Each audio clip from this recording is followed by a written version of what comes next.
All right, so we got our one wall up, and we did all of that just because I need to get everything situated, the electrical situated, my solar setup situated. Here's our electrical box. This is a DIN rail electrical box, and the breakers that come with it are a little different. So this will be the cover for it, and of course, it's kind of what it looks like and what it'll look like. But we're just running our lines in. You can see we have these lines go up to the kitchen for the two kitchen circuits that are up there. And then we got our hot water heater for our shower, our wash machine line, and then we got the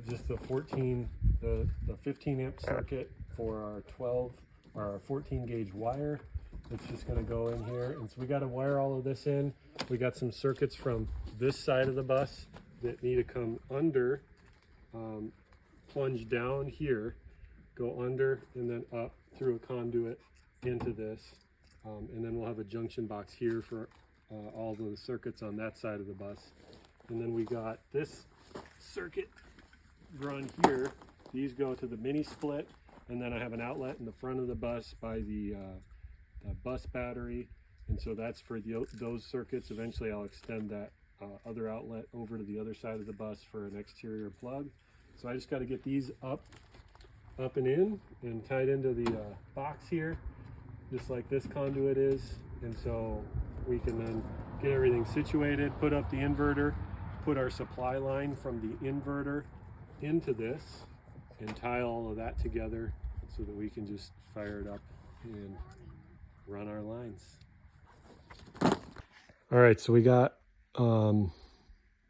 most everything ran in. We got a lot of stuff going down just to kind of dead end for now. We got the stuff going up front. We have our DC to DC lines. These will be 48 volt lines that I can use for a DC to DC charger.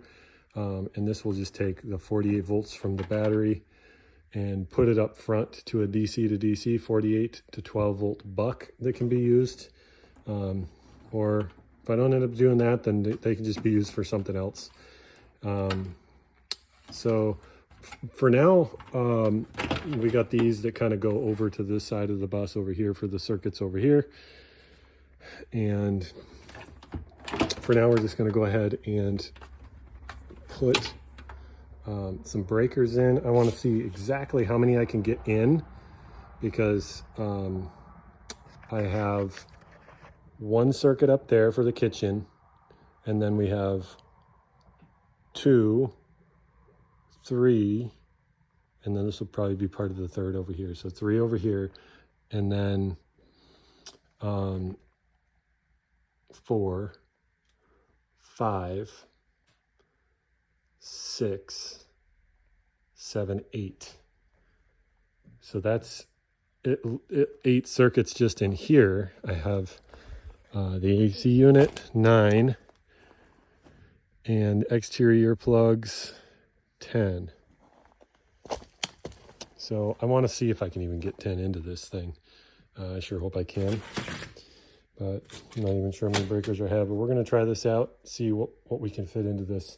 It says, you can see here on our, this is a 15, nope, it's a 12 way. And it says you can fit 12 in here, but it's like 12 itty bitty little micro ones. So 1, 2, 3, 4, 5, 6, 7, 8. You know, maybe it is 12. I might be able to fit 12 of these, so we'll see. Hopefully I can. All right, a little bit further, we got our breakers in, and we're squeezing it pretty tight. We might be able to take out a couple of these once we get everything situated, but I think this is pretty much what we're going to need. And we got the PV box that's going to go somewhere. I may actually change a little bit this some just to kind of get it all laid out the way I want it. I was going to put the batteries down here, but if we have a flood or something, goodbye batteries. So I may put the batteries on a shelf up here and then squeeze the PV box and the inverter down here where I can get to them. It'd be nice to be able to put the inverter right here so that the output lines just go straight down into this. and the batteries could maybe hook into it, but I think my batteries are gonna come. Let's see, I got my measure. Got my measure right here. Batteries are gonna come, yeah. Batteries will come out about that far, so I can't really put the inverter in unless we go way up above the inverter with the batteries. And then that shelf up there would just be for extra storage while we're inside. Not impossible, but I'd have to put the inverter up here to see what we got to work with. If that'll fit in there. So inverter, maybe batteries, and then maybe the PV box. But the PV box door opens funny, so I'd have to almost put it upside down or something. Kind of annoying. Or put it back there, which I might end up doing, get it out of the way. Shouldn't need to get to it much, but it does have my PV breaker on it. I can turn on and off. So anyways, that's where we're at. Call it a day.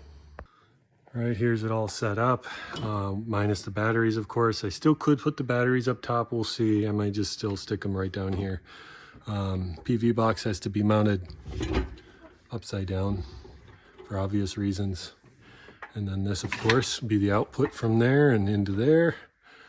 Battery cables and the output from the inverter will just go straight down into here to power all of that. And then our AC in can come through this, and we have enough lines running out. We can do a shore power, whatever people call that thing. I can do a generator plug, exterior generator, or grid connection plug outside if I ever need that, but very low on my priority list. So there we are. Just a matter of kind of piecing it all together. I got to rerun my PV lines. Those were kind of just temporary. Get things fired up. These weren't exterior lines, and you can see they're already, and since they're high voltage, it'd probably be good to redo them, but the sun's already beating the insulation on these wires up, so I'll just redo those. Not a big deal. Put some PV wire, run them all the way down here, and of course loop them up in case we get any water running down the line or something. Anyways,